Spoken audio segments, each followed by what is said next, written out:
scholars have tried and failed to make sense of this world. A land shaped by chaos itself, littered with volcanic peaks divided by rivers that snake across the landscape only to vanish into nothing. This is Slozgo Zestsu, the universe of enchantments, a realm where dreams and nightmares walk hand in hand. In the mirthful groves, gnomes sing alongside unicorns in blissful ignorance, but beyond the trees, the dead stir. Necromancers shepherd their creations through the muck to their towers, eyes dull and lifeless, only twisting their necks upon hearing the screams of the various werebeasts that inhabit these lands. And amid this chaos, we make our stand. Our goal is simple: dominion. To build a fortress to tame these lands, to bring order to a world that has never known it, to rule with billowing lava furnaces, dwarven steel and dragonfire. But it is never that simple. This is no ordinary stronghold, no mere outpost in the wilds. This is Deadhorse. The dwarves strategically planned for their new home to seat in a serene mountainside with abundant vegetation, far from the gnarled grasps of goblin-y hands. Although there is no peace in a world such as this. Several necromancer towers lurking in the more unsavory biomes have their eyes on the dwarves as they crash their caravan in a nearby river. I think we should build the fortress here. Jerrycan exclaimed excitedly to the rolling of eyes. The rest of the dwarves were unconvinced, but they're stuck now. This land is far too dangerous to travel unaccompanied. With the journey ended and almost no supplies left, we need to provide for our diminutive beardy folks and delve secure lodgings ere the leopards get hungry. With his top knot bound tight, a miner known as Specialist got to work carving out what will be the main entrance hall to our new mountain home. Sorry, elves, but we'll need plenty of resources in order to take control of this realm. We make a universal trash heap for all the stuff we have outside, because I don't want it stolen. And south of the hall, we have a side entrance for traders, big enough for the largest of caravans, and free of traps and other bullshit I tend to lay around. We also work up a second floor. One of the rooms is Jerry's office. All work orders will be processed on a stool in the middle of the room. The dwarves set up temporary workshops to craft beds, doors, and various knickknacks. You know the drill. Meanwhile, a stocky miner known as Ivara the Screamer was determined to lead us into the caverns. She was perfect for the task. So tough she looked like part of the mountain grew legs, bald head gleaming like polished basalt, and fully calloused from the eyebrows down.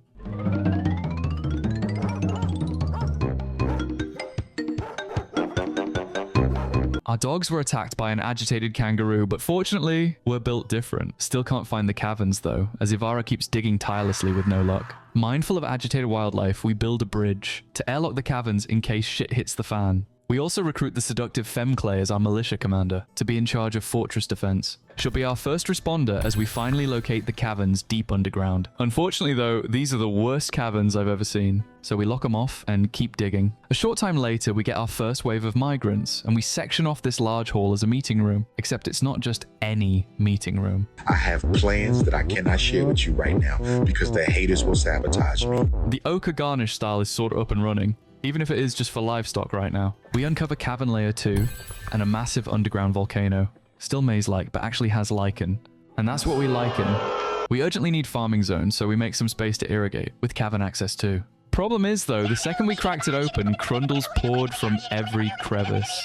So Femclay grabbed her axe, tightened her belt, and ran down the stairs. We opened a hospital, not for the crundles, but just in case of emergencies. The GP will be run by the legendary save file. With her top knot bound tight, Surreal, American Edition, also joins as Bone Doctor, her BF's Jerry Springer apparently. It's early days, so dwarves and animals just use the beds right now. To prevent the crundles, we block the cavern till we actually need it. And while fantasizing about the potential down here, the first caravan has arrived. The impatient king consort of the mountain home requests a meeting with Jerrycan. Despite seeing the more pressing matters like lack of booze, forget about it. He puts in a request for more instruments for his side hustle. The rest of the dwarves ignore Jerry though and check out to see what the guests brought to the trade depot. Let's see what they got. Let's just have like the Duth-Tish and the Etath. Your drinks, my lord. Oh yeah, true. They're trying to rob me with like everything else because the prices are way too high.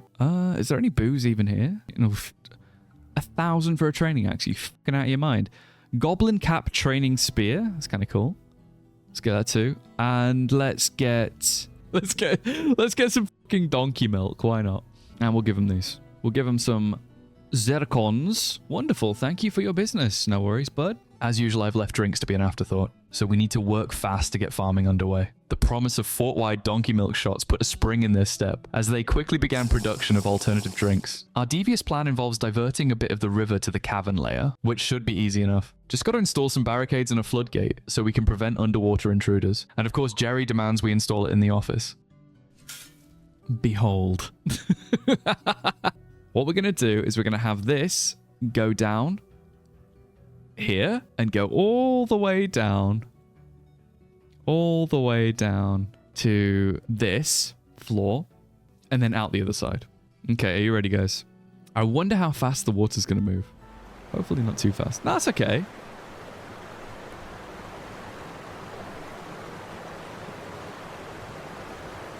Uh-oh.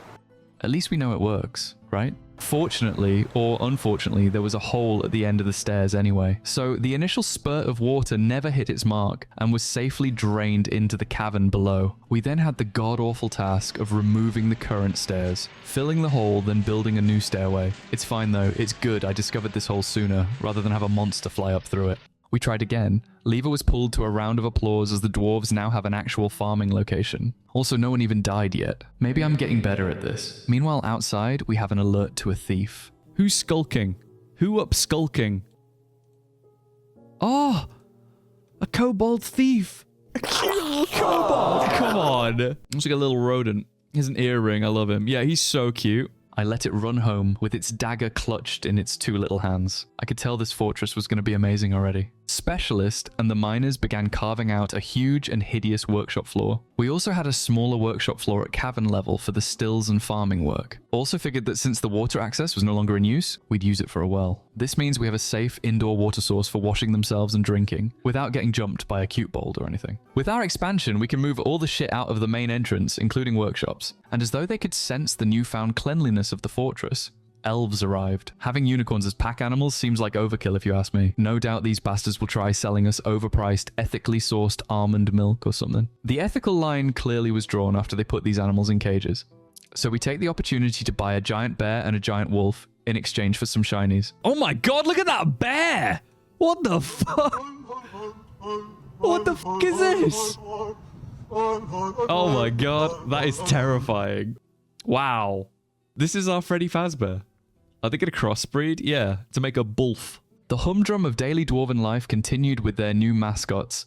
Things were going well, but our plans needed to go even further. Random NPC dwarf Sigan grabbed her boner carving tools and took to her workshop. Jerry was clearly onto something. While listening to his K-pop mixtape in the ochre garnish style, she decided to craft Deadhorse's first ever artifact. Muttering feverishly, she set out to create something that would represent our ideals as the most secure bastion of these twisted and haunted lands. Deadhorse's first ever artifact would be a wild boar bone shield, taking her expertise from master to legend in bone carving. If only the fortress was called Deadboar. Anyway, it goes to Femclay, our militia commander and shield maiden. For a bit of interest, I want the main army of this fortress to be Valkyries. Battle-hardened warrior women who will girl boss the f*** out of our enemies. The tavern was also getting more lively, with the likes of wild men, goblins, elvish strippers, and some very villainous-looking undead Night Slayer. We also built a slightly less fancy load of rooms at cavern level to promote people actually being down here and farming and stuff. And our prosperous development means we're getting lots of bards begging to live here too. Sure, why not? One of them is a massively jacked monster hunter called Habibi, who might come in handy for fortress defense. Although maybe we shouldn't have let so many people in, as the artifact shield is now missing. We start scouring the fortress for sussy looking folk, to which there are plenty. I mean, look at this mask. Good lord. But when we check the artifact tab, the shield left the map with that creepy Night Slayer from earlier. Clearly she was using a fake name while at the tavern. We'll keep an eye out for this bitch.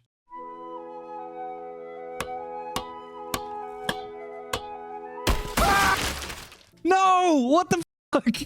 What happened? Jerry Springer! Oh no! No! Jerry! Jerry, wake up! How did you... I told you to chop the tree, not die? There's not even a combat log. He just died, I guess. Suriel went to continue the work her late boyfriend started by chopping the rest of the trees. She found it quite satisfying. Maybe dwarves grieve in different ways. We're immediately cheered up by seeing the visa paperwork of a guy called Dick Moisten Danced, who, while not a dancer, got me on the creature screen to see that we've finally caught gnomes. Gnomes! Gnomes! Oh my god, guys! We've caught a gnome! Oh, it fucking begins. Point at your screens right now. Gnomes! God sees them! They're going into the local H&M. I really commend you guys for watching my videos, honestly. Anyway, I'll try to keep taking this seriously. We lock up the gnomes with intent on breeding them and making them valid members of our community. We dubbed the project Gnomely Fans, because there's a window, I guess, if a dwarf wanted to check it out. And on the subject of weird prisons, we build one for the rest of the fortress. Mostly in case the bitch with the shield comes back. Also built an atom smasher as our garbage disposal, finally aiming to get rid of all the dead fluffy womblers the cat keeps killing. For the lesser dwarf build, this is a simple device that will crush items with a bridge in an enclosed environment. But in typical DF fashion, things could only be going well for so long. Things are good. Although apparently there's a fight going on. A human monster. Oh my god, hang on. Ah! What the fuck? A were-lizard. Oh no. It's a full moon. Door's locked. Oh god, guys. This isn't looking good. Poor little Ficod is sleeping. Doteb, the were-lizard monster slayer. That bastard. Okay, good luck, guys. I've locked the door. Beat his ass. Okay, they killed it. The Goon of Gatsby's currently injured. Okay, so we have a serious were-lizard problem. So 2 of them have died. 2 people have died. Well, one's a bird. The other one's not a bird. Who was bitten? I honestly think that... Okay, so the were-lizard monster bites the clerk.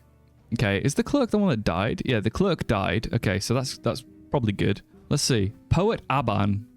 How are we looking, Aban? The poet bit the were-lizard. So Aban bit him instead. We may need to do a bit of a quarantine. We rename the unfortunates as the possibly bitten and plan to put them in their own part of the fortress to live out the rest of their days.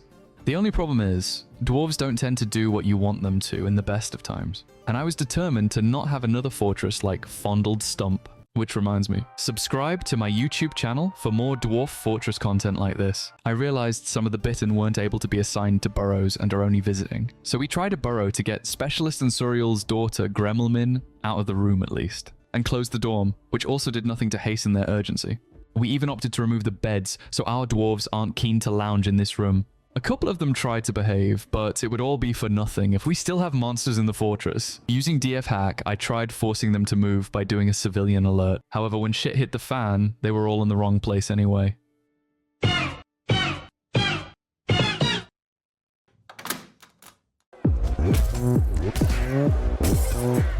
Smeg Cruncher and Joja Bad were in a battle of life or death with about 10 dogs and a lizard were-creature. All across the fortress, things were going horribly wrong, as I think maybe some were-lizards went for a piss while the moon changed phases. Despite the threat being largely neutralized, more characters had been bitten, which would spell a slow death for the fort. And while I hate to take a coward's way out, I prefer not to have effectively the same video as last time. We try time and time again, much to the dismay of Chat and I. Different types of quarantine, various burrows, killing the visitors before the moon change. But the chaotic nature of the dwarves yielded largely the same result over and over again. You're probably wondering, Von, why is it so hard to put 3 dwarves in a room and kill the visitors? Good question, my cheeky little friends. It's because I saved the game only one day before the full moon. You're a fucking idiot. It's okay, we got there in the end. We smushed the corpses of the other were-creatures, and things kind of still don't go back to normal. During one of the trade caravans, we are alerted that one of our beloved founders, Specialist, has been found dead, completely drained of blood. Blood being one of those things you need to keep inside of your body, rather than outside. We're highly suspecting it's this were-creature survivor, fully adorned with dwarf and human bone rings, amulets, and other jewelry. Amazingly though, no one witnessed this happening, despite it being a high-traffic space. Oh, nah, I ain't seen nothing.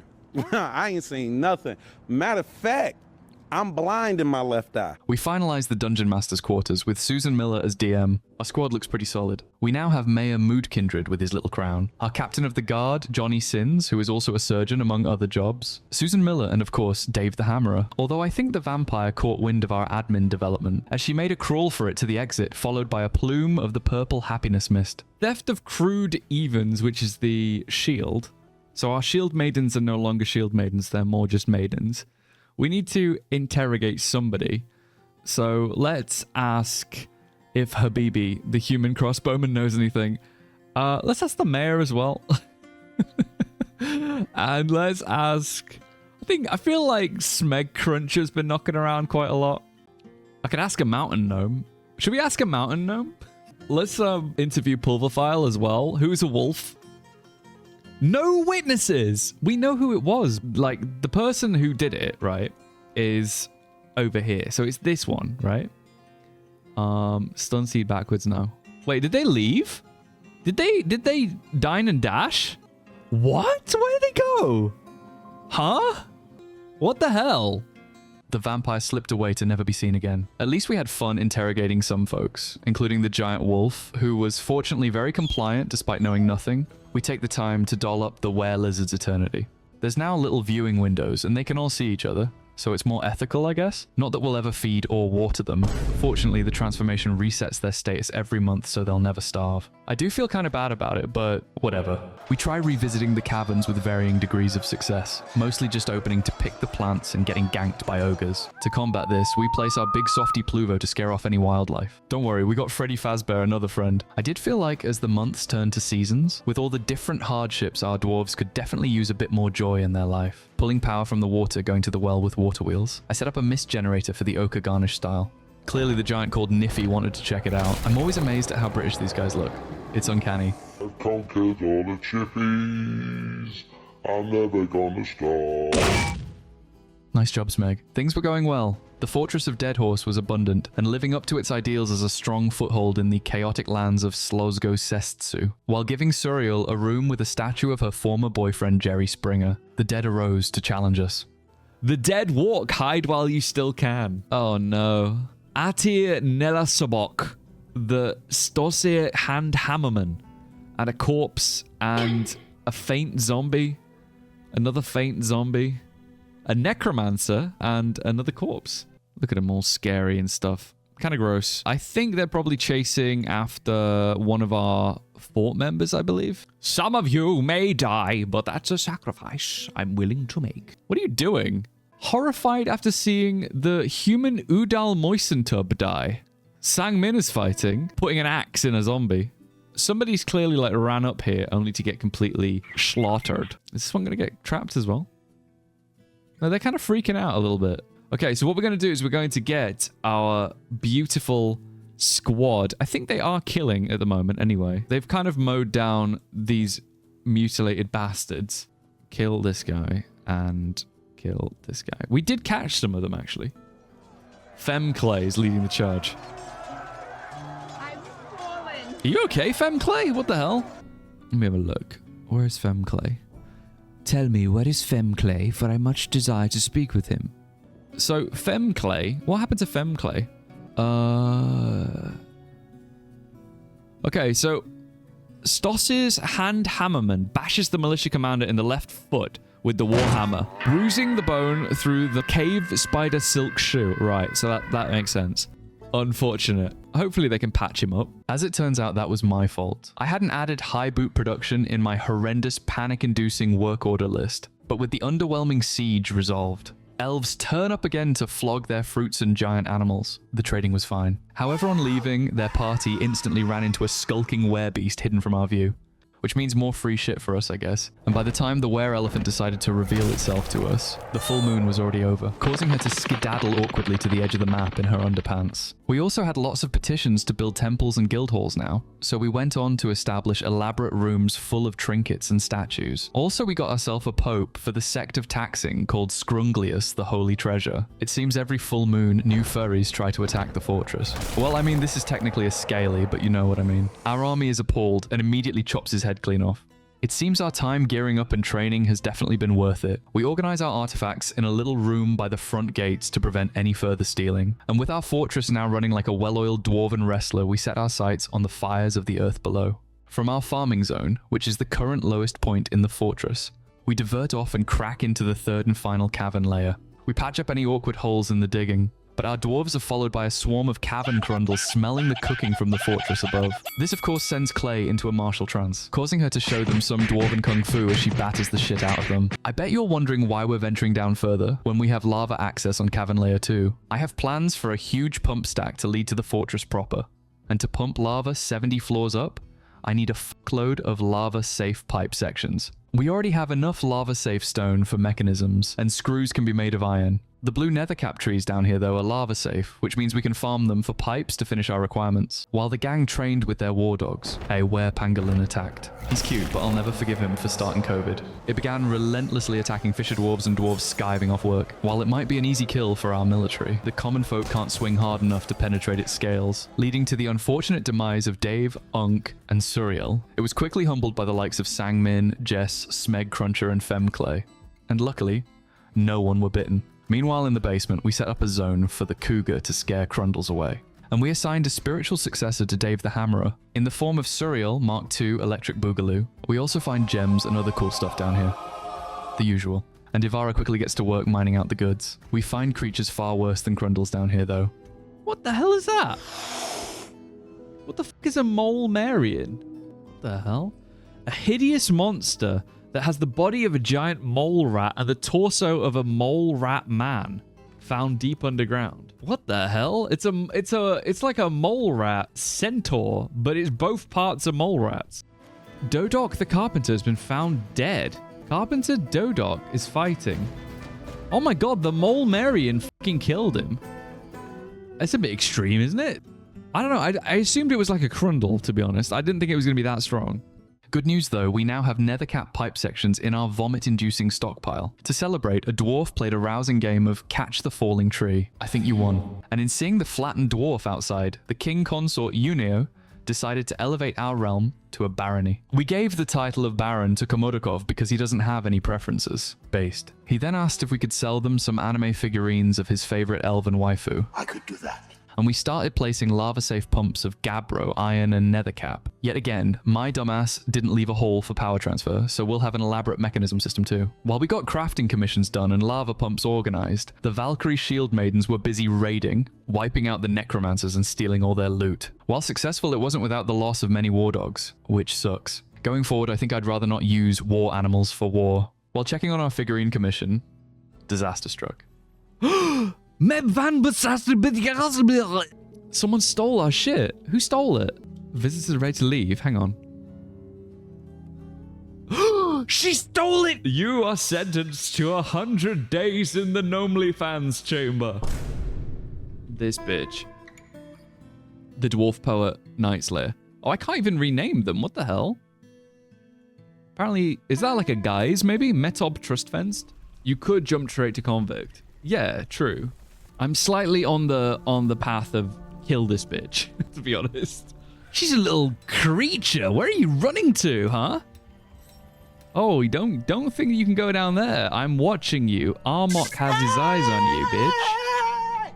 Oh, looks like you're under arrest. So Johnny Sins met with the subject, made intimidating remarks in order to elicit information. The subject naively complied. The subject revealed that this bitch is in fact an assumed identity. Subject's true name is this bitch. Spear through. Subject had used Slander Stud Spun as an alias in the past, and has used Lead Trade Flickers as an alias, and has used Shem Evengorge as an alias. They've had so many names. What the hell? The subject revealed that in the spring of 201, so 3 years ago, they plotted to infiltrate the Wrath of Horns in order to steal a treasure and prepare a coup under the influence of an unidentified creature. So we're going to convict this bitch. Ready to leave? Not on my fucking watch, mate. What? How is she leaving? Arrest this bitch. We did convict her. She's got a sentence pending. Here, see? 57 days in prison. Posted bail? I don't think we did. Hang on. Can we try and like pull the lever, Kronk? Pull the lever right now. She do be running. Oh no, she's gone out. Oh no. Oh god. She needs to be under arrest. Look at him. They're trying to go after her. Is the gate gonna close while they're like running? Oh my god, I think she got away with it. Oh no, how embarrassing. While slightly pissed that Visitor got away with yet another artifact, the dwarves kept training, revealing that they actually managed to get their hands on something very valuable from the now destroyed Necromancer Tower, at one with dying. a book containing the secrets of life and death. If a dwarf were to study this, they would be granted eternal life, never needing sleep, never hungry or thirsty, and now have the ability to resurrect the dead, which sounds amazing if dwarves weren't idiots. The caverns keep acting up, presenting us with all sorts of monsters and creatures for us to deal with, which while annoying, I guess gives live targets for the soldiers to scrap with. The ones who don't kill each other or present too much of a threat get quickly dispatched by our talented fighters. I sure hope nothing happens to them. We begin planning the reservoir for us to shoot hot ropes of lava into, on the level beneath the god-awful factory floor. This was previously just a strip mine, but we'll use it for the lava going forward. We have way more workers now, so the project continues faster than previously. We also make sure to keep rocks moved as we go, just so we don't lose carved out resources. However, over time, the caverns get braver and braver. Yeah, we're just getting attacked a little bit. I'm sure it's fine. Right, guys? Oh my god, there's so many of them. What happened? Oh no! Suriel fucking died again! Oh no. What the hell is a war jabberer? We send the army to kill the invaders and rename a dwarf to our third Suriel, and disturb the local fairy population topside. With our meticulous digging of an observatory sunroof to view the stars, we're taking it slow and steady, carving layer by layer to reveal the fortress below. Meanwhile, a gnomely fan's creator sinks into depression and still refuses to reproduce, despite how long it's been. So we plan to either get them drunk, or set them free. Or both, probably both. An elven diplomat. You have disrespected the trees in this area, but this is what we can expect from your stunted kind. Further abuse will not be tolerated. Fuck off. You're fucking kidding me. You're fucking kidding me. We're done. Oh god, we're done. Alright, so up here to the north is a dragon. Oh, he's got a little profile picture. That's kind of cute. You know, I really do think that all of these outdoor animals are going to get immediately fucked up. It's made me realize, actually, why did I not just have them in here? There's plenty of fungus for them to eat. Please go inside. Dwagon a word. Dwagon a word.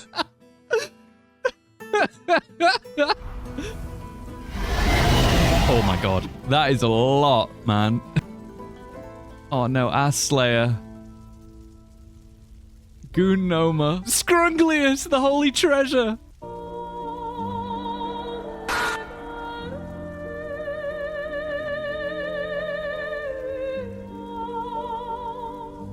I think the fire's hot, guys. Oh my god. No. At least this is closed, right? Unfortunately, there may be some losses. Okay, it's chasing a goat right now. We can use the elf merchant as, like, bait, right? That was not ideal. God damn it. Hey, these guys are okay. Oh my god. Mega. Why are you outside, bro? Yeah, hide in the river. I mean, it'll boil, won't it? Oh my god. Mega's running down the river. Oh my god. The dragon's just... Whew. Buddy. Oh no. Mega, are you okay? Why did you walk on the fire, buddy? Oh, he climbed a tree! What the hell? I think that if you wait for the fire to pass, maybe, and you just jump out, because you're like 2 floors up. Unfortunately, there seems to be a bit of fire on the map. Oh no, space! Where's space? Space potatoes unite. The doctor has been found melted. No. Where is he? That's Thothig's right lower arm, left upper leg, and right foot. Poor little bugger. Yeah, the trees are now on fire as well, which isn't ideal. Things are looking bad in Mega's side of the fortress. Oh. Oh, he got trapped! Get shit on! Oh no, look at all these dead. They've been missing for a week. I guess they were just vaporized instantly. We've lost a lot, actually. Miraculously, the dragon stepped on a chestnut cage trap and became utterly immobilized. So now we have like 20 less dwarves, but a scaly sentry turret. So that's okay, I guess. Meanwhile, the overwhelming aura of the Necromancer's tome is calling out to me. So we keep unwrapping the mountain. I really want my observatory to house books and stuff. We patch up the holes in the landscape from fallen trees, and the dwarves resurface the bloody ashen fluids with various metals and stone. We're still continuously harassed by the basement dwellers in the caverns. One jabberer launched a poor monster hunter 30 feet into a cave wall, stunning him. I'm amazed at how strong these jabberers are, to be honest. He's then somehow thrown again into the cougar, who is knocked outside to be killed instantly by the cavern dwellers. He's then needing to dodge darts constantly while the army of swallowmen try to invade the fortress. Like the anthill we are, we react accordingly, sending them back to the darkness from whence they came. We now have tons of jabberer cages though. Might try to convert them to our side. Speaking of conversion, we keep trying to convince the kobolds with like wheels of cheese. Unfortunately, it hasn't worked yet. We close off the cavern until we need it again, placing a bridge to raise as a barricade. We noticed a certain dwarven night slayer was visiting, under a fake name no less. Who's this? What the hell? There's a guy called Lead. Hang on. What? Oh my god. This bitch! She's back. Came back to steal some more shit. I'm gonna convict this bitch. Arrest her. This bitch. Check her inventory. Yeah, well, she hasn't got anything. She hasn't got any of our stuff. Oh, good. We chained her up. Perfect. Brilliant. Hey, what the fuck? What the hell? Oh my god, she's making a run for it. How did she get out? How did she just break her chains? Did they not lock it? Or what the hell? What happened? Kill her now. Nah, she'll be back. I can't believe she broke out. Aside from our inept guard dwarves, things were good for a while. Our stories and legends were taking the world by storm. Deadhorse became known for catching dragons, destroying necromancers, and having the most insane nightclub known to dwarfkind. My dastardly strategy to get lava from level -24 to +48 involves grabbing energy again from the river, pulling water from the well 2 power water wheels that are in turn connected to the lava pumps, then trickling the excess water off the map by smoothing the wall and carving a fortification. After linking various floodgates and mechanisms to the levers, our brave stoner, Rockyall, was ready to carve the fortification.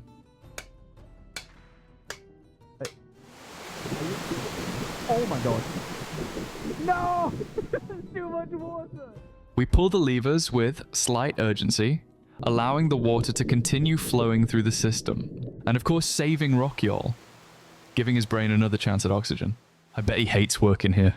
Damn. I add a couple more wheels to match the power consumption, and lo and behold, we now have lava. We now have effectively free fuel for the foreseeable future of the fortress. I love it when a plan comes together. It's all good, but I'll be tweaking the design slightly, as right now the well's empty because of water flow. Also more pumps at cavern level to get more lava into the system. Outside, we have our grand entrance looking frankly magnificent, including our dragon enclosure, which should lead to all sorts of fun. We named the dragon D's Nuts. Our new library with a sunroof was now fully carved out, allowing for our scholars to observe the stars. Also to microdose sunlight, because damn, this cave adaptation sickness. Turns out over years of seeing the were-lizards through the upper window, dwarves now downright refuse to work. Like, they can't even see them in dwarf form without freaking out. So since we're far from the full moon, we opt to try and remove the bars and release them into the dwarven outback, which is also impossible, as the cowards won't actually deconstruct the bars. I don't know which is worse. The inhumane inaccuracy of the Mark's dwarves, or the fact everyone is outside watching this happen on the floor above. Very painful to put them out like this though. We again tell the elves to f themselves, not after we sell some anime figs to them first. And we release D's Nuts into its new enclosure. He's very happy to be free and potentially melt people when I lower the drawbridge. And I gotta stop being rude to the elves, honestly. As the fortress is hit with further bad karma, in the form of a were-creature brawl in the ochre garnish style. Also, it's completely f***ed how Habibi is dying here, and this literal necromancer isn't helping. I don't know, maybe they have a truce or something. The were-hyena goes absolutely bonkers before getting jumped by all likes of fortress dwellers, strippers, zombies, and the like. But now we once again have a werebeast problem. We lost some great fortress members. Habibi the monster slayer, Deagle the spearmaster, and even bigger Chungus the elf stripper. I mean, Deagle's kind of still here, but she's now a mindless undead. We'll keep her here as a vegetable. I feel like the main problem is lycanthropy is incurable, so the bitten are as good as dead. So I guess I'll just put them away somewhere again.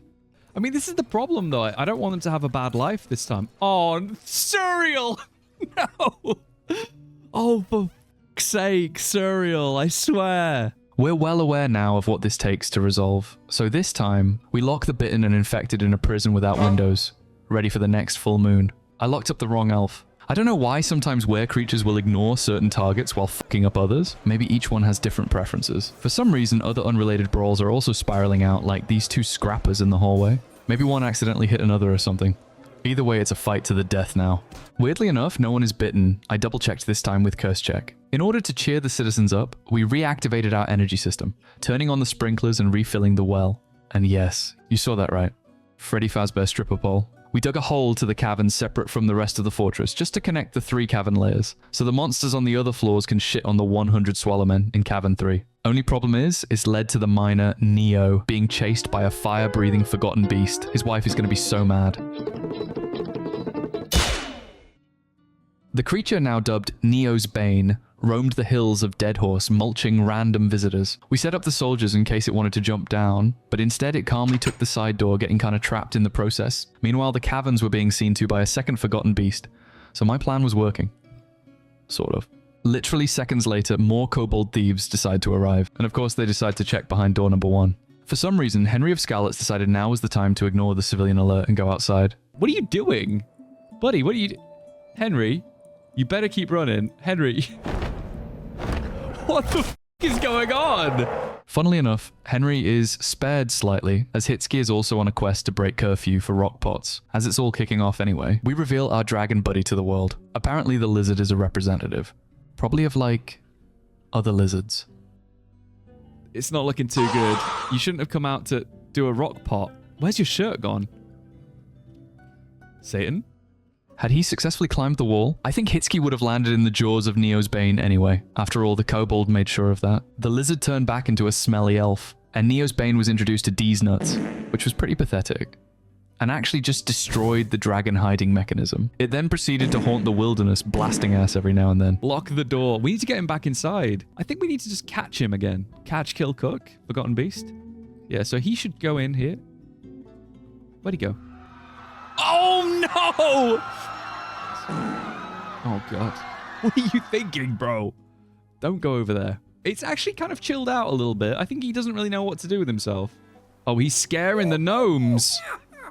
Don't scare the gnomes. Wait, hang on a sec. Guys, you probably don't even need to kill it at this point. No. No. Guys, listen to my orders. Don't open the door. What the... Okay, we sorted it out. Crisis averted.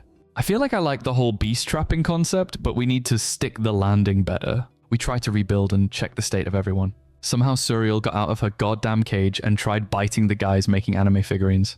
I don't know how I managed this. In some kind of bizarre twist, she didn't actually manage to turn anyone and was instead bit to death herself. Some kind of fight fire with fire bullshit, I think. Beyond all the havoc, things aren't going too badly.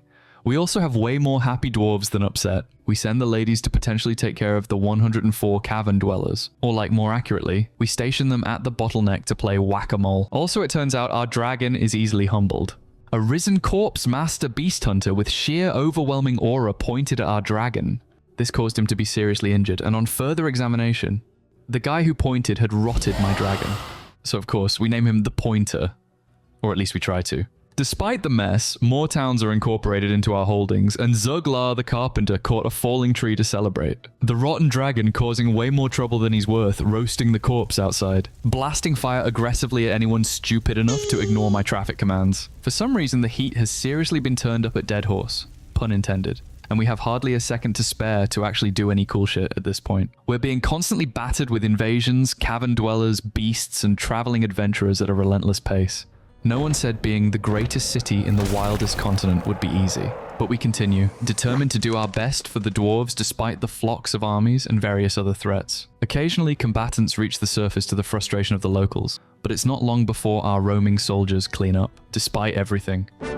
Your ruler has arrived with a full entourage. Your thriving site is now the capital, and with continued fortune and toil, the legend of a true mountain home may yet be written. Welcome to the fortress. Queen Min. So, mission complete on the whole foothold in the world thing. But our ambitions went deeper. A few very minor fuck-ups later.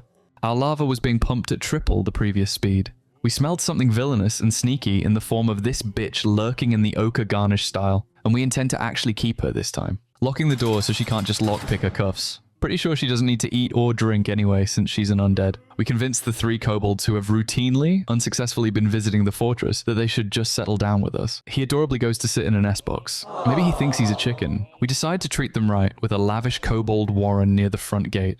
And of course, an even more lavish throne room and bedroom for the queen and her consort. It felt like our stress-filled days were behind us, and by royal decree, we barricaded the cavern so nothing could even mess with us anymore. We established the lava furnaces, fucking finally. Big fan of how the whole setup looks in Stone Sense. And now we have a neat little setup with infinite fuel. Yay. The furnaces help production of tiny kobold-sized armor for our adorable members of the fort, as they turn over a new leaf and join Johnny Sins and Thorfinn to defend us from mild crimes. We also establish our true magnum opus, the Grand Library, with all our most intellectual dwarves as scholars and scribes, documenting the discoveries and knowledge from across the land, with our advances in smithing helping with a huge amount of black bronze tables and bookcases to inspire the many visitors, and because I can't help myself, a secret section to house the Book of the Dead. We acquire a lot of books and scrolls from trade, and also ingredients to make more of our own, as traders mysteriously stack their wagons in the trade depot. Impressive. And we continue pillaging and raiding in our downtime, getting more artifacts and tomes, and overall enjoying our golden days. Excuse the giant flying squirrel we bought from the elves. We decide to refurbish the room from werebeast storage to Sacrificial pit. The guy in the tree from earlier named it the Sacrifice pit, or Sacrifice hole or something. Either way, we have a place to dump the copious invaders. Once again, Rock Yaw the drowned with the horrible task for sorting this all out for us. And eventually it was full of lava, like the furnaces. Now all it took was the simple task of throwing creatures down here. I think what we're going to do is we're probably just going to... Let's toss these 3 goblins that rocked up. How about that? I'm not interested in troglodytes either.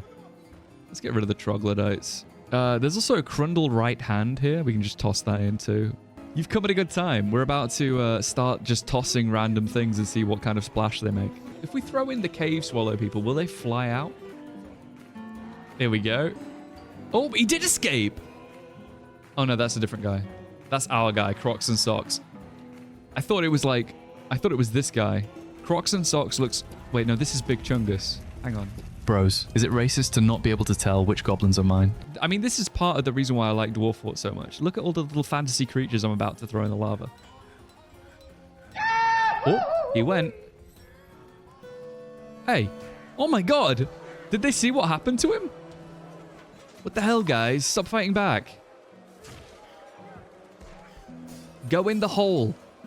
Why wouldn't they want to be tossed in the lava pit? I don't know. I managed to toss one of them into the lava pit, and then I think the rest of them figured out that it was a lava pit. I'm sure my videos are rage bait to the better DF players, but whatever.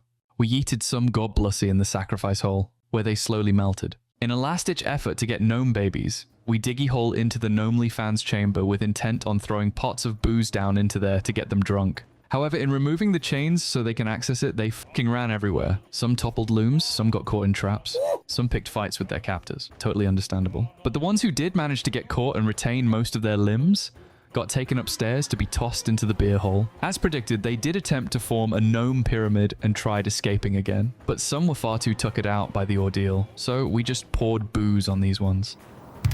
Are we the baddies? Elsewhere, the queen, Min, now looking way more lavish than when she arrived, sires an heir to the throne in the form of a prince named Nose, who seems pretty happy about being the royal Nepo baby. We also opened the restricted section of the library to be run by our kobolds, just because it's kind of funny.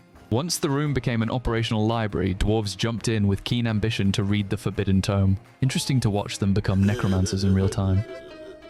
Even Royal tried, but he never became a necromancer himself. Maybe he just looked at the pictures. The necromancers retained their charm and worldly qualities despite the eldritch knowledge, and added a tiny bit of spice in the fortress for a while. More often, the kobolds discuss social behaviors, or ponder where the moon has gone during the day. Typical kobold things. And the Grand Library of Deadhorse was looking pretty damn beautiful. I would have preferred the kobolds being the necromancers, but whatever. Fuck, imagine a gnome necromancer. A man can dream. The kobolds definitely have the knowledge. But maybe they're just incapable of the application. Speaking of being bad at necromancy, I give it a crack myself when I noticed Pluvophile had hit his expiration date and died of old age. What if we res him? What if we res this guy? I think that's why he's a skeleton. I do believe that he probably died of old age. Full heal? Let's just try it. Let's just see what happens. I've never done this before, so let's just see what happens. Hey! He's back!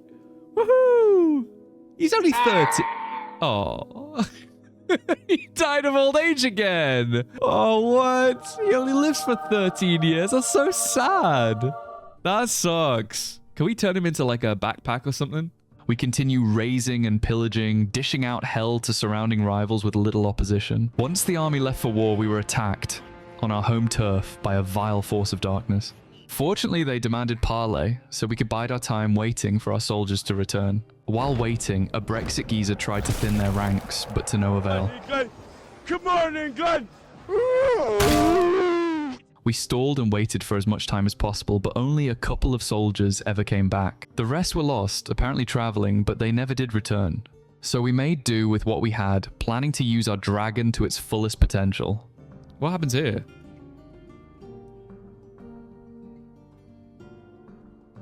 Anything? Go on, shoot him. Nothing? Come on. Come on, do something. Hey, poor little bugger. Look, flying silver arrow strikes the dragon. They've like taken over. Come on. Oh, okay, thank God. All right, yeah, get him. Melt them. He eviscerated one goblin. I feel like this dragon's kind of useless.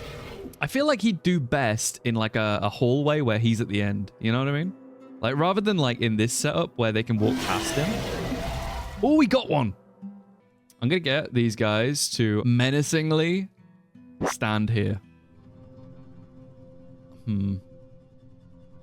Ooh. Oh my God. A bit early to be fighting.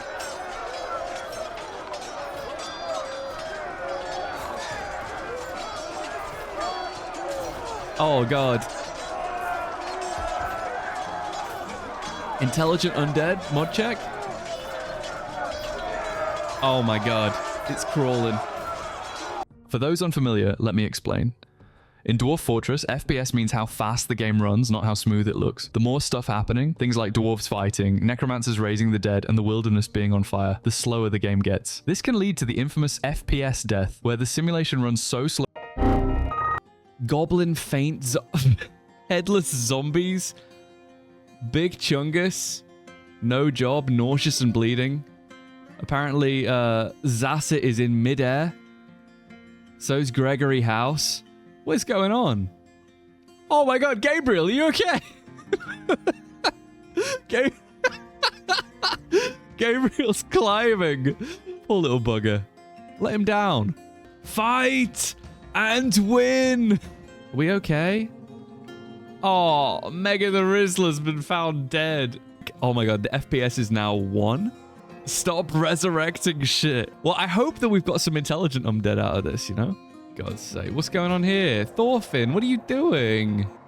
The Great Culling of 210. Yeah, in the late spring of 210.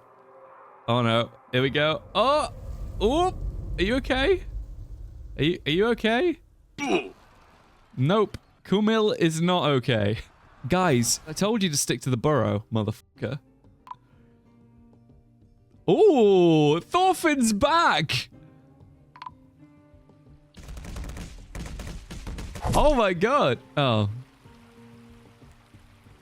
Never mind. Thorfinn was back for a second. Oh my God. Oh! Wait, who brought the bird in here? Is the bird injured? Could we just start, like, healing people? We're gonna need to seriously, like, just all hands on deck. With the combat resolved, I couldn't help but think my incorporation of untamed dragons and necromancers sort of exacerbated the problem. This thought was instantly affirmed by a trader coming along and getting obliterated by fire from D's nuts, which meant I couldn't even get free shit, just elven sass from their diplomat. While the overall combat result looked fairly grim, a lot of these guys, fortunately, aren't even dead. Well, I mean, they are dead, but you know what I mean. They can still come into work. Because I don't want to hit 1 FPS again, we set about building everything a dwarf could need at Cavern level. So any necromancer can pray, hang out, farm and stuff, without actually being close enough to the action to revive anything. Speaking of action, I looked over all the raiding logs and couldn't for the life of me work out what happened to the squads. Only a couple returned, just the militia captains and a couple others, no matter how long I waited. The only way I could know for sure was with Legends mode. so I searched a deserter, Sang Min from Clay's Shield Maidens. And sure enough, Fem Clay, apparently known as Fem Clay the Fresh, led the troop to Glacial Author. And when they finished the raid, rather than settling back at Deadhorse, she settled in Hailmother instead for some reason. Same for the whole squad, apart from Clay. Similarly, in a different squad, Harambe settled in Bodice Skulls, became a sacred bird for crabs apparently, then moved to Gloved Growls. I just want the steel armor back at this point. In an attempt to make ourselves feel better, we tamed some of the captured giant rats. And while fun, it doesn't stop the bombardment of bad luck. A caravan from Shovel Rakist has arrived. Alright, that's fine. Oh, that's not fine. What the fuck? The goblins have come back, this time with even more ogres. They're also all mounted units on beak dogs, which is less than ideal when I have traders coming in and no army to sort this out. The plan is to hopefully thin their numbers with the dragon and hunker down until this all blows over. The last wagon has kind of parked on the bridge though. Not ideal. Not ideal because moments earlier I tried opening the caverns so the goblins could fight the forgotten beast, but it went straight to the idle traders instead. Why do I keep making it worse? We pull the lever, saving the remaining traders. They manage to kill it, not without casualties, and get back inside. We approve Pony's visa, but tell the goblins to fuck themselves, and they march to the only open door in the fortress at the main gate. They were met by the last bastion of hope, a hammer dwarf called Ficod, who did his best to 1v60. As expected, he falls to their overwhelming numbers. He was a trader, and for some reason, probably because of the south gate being closed, the traders decided to not trade, and instead just take their remaining shit and leave through the main gate. Good luck, everyone. Don't get eviscerated. Oh, merchant down. Oh no! Oh no! Oh dear! Oh, the fire! Oh my god, no.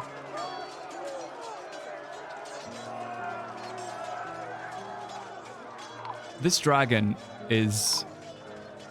Oh no! Stop going past, guys! Oh dear. Hey, I have good news. The siege is kind of over. My lord, this might have an effect on trading relations. It might.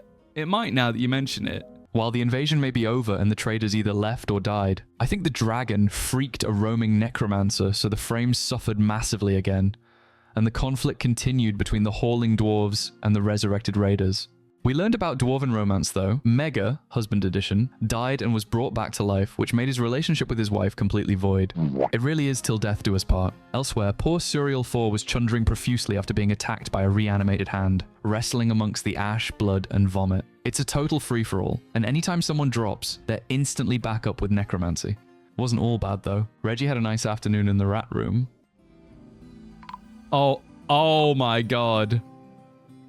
Well, why is there an undead pig here? Bim Bim! Hello. What the fuck? Suriel's left arm? I don't even know what's going on anymore.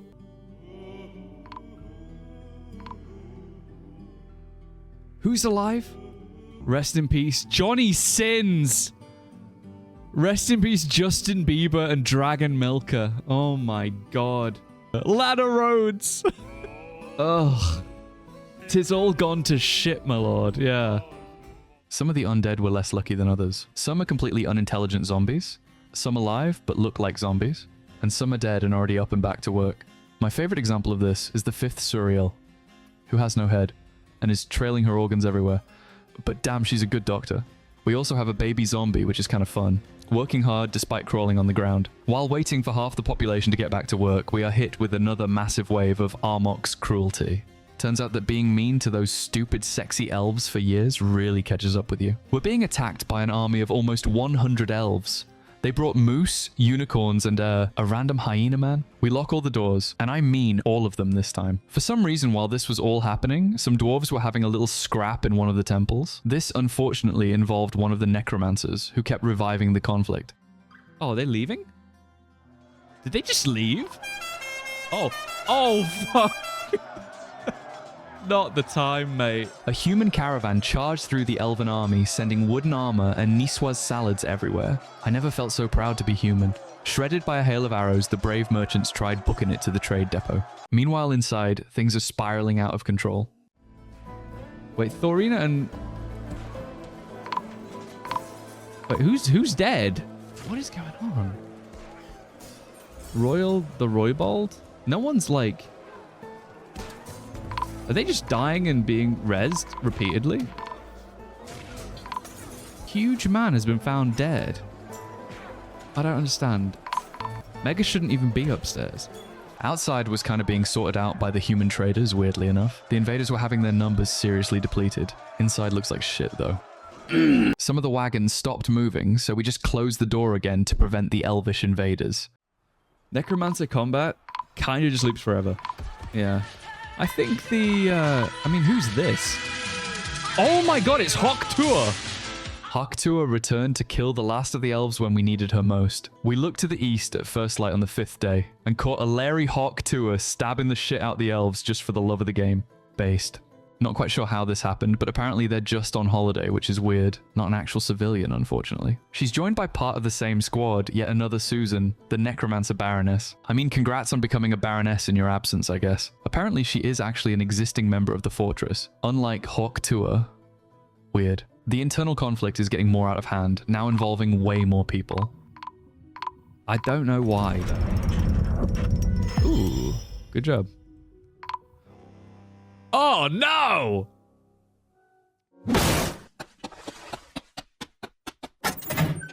I don't negotiate with terrorists. Susan definitely jumps over the wall to evade dragonfire on her way into the fortress. The same can't be said about Humongous, though, who catches it right on the chopper. And before you shit on me, this area has always been restricted. The new goblin horde of over 100 soldiers ignores the stuck traders and kicks around the elf corpses for a little while before turning toward the fort. Not that there'll be much to conquer at this point, as the mosh pit continues. Our newest Baron, Susan, chooses the easy way out and hops back into some dragonfire. We were on the verge of losing the fortress from the inside. We tried moving all necromancers down into the basement, but it was too little too late. These guys weren't even fighting, to be honest. You know the fort is doomed when even the gnomes, who have been completely sealed off this entire time, have attacked each other. The combat has spilled across the entire fortress. They even have a stripper playing us out like the musicians on the Titanic. Our old stripper, Freddy Fazbear, has long since ran away from this sinking vessel. Even cavern creatures want a piece of the action. But as is typical of my luck right now, it goes straight for some of the dwarves fleeing. It's about time to concede. Not exactly how I thought this fortress would go out, but there was a long line of unideal moments that led us to this point. I mean, the goblins hadn't even gotten in yet, and the dwarves were beating each other to death. Also, I'm sick of this FPS, man, seriously.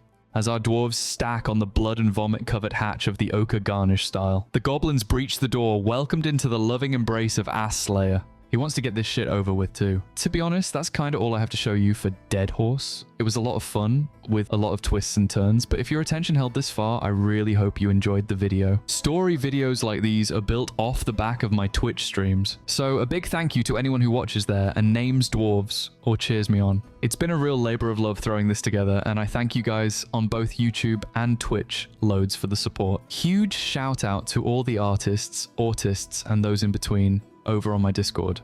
If you want to come hang out with me and join a load of like-minded dwarf-pilled sigmas, check the Discord link in the description. We also have the world gens uploaded if you want to play worlds like the ones in my videos. I've also enabled memberships on YouTube now, so if you want to join my insidious and evil wizards guild on here, you're able to do so. It'd be a nice way to support the endeavors, I think. And if you really are having a strange mood, leave me a comment and like the video to tell me what you think, or what other content you'd want to see. And with that, we succumb to the invasion. Thanks for watching. I'll see you next time.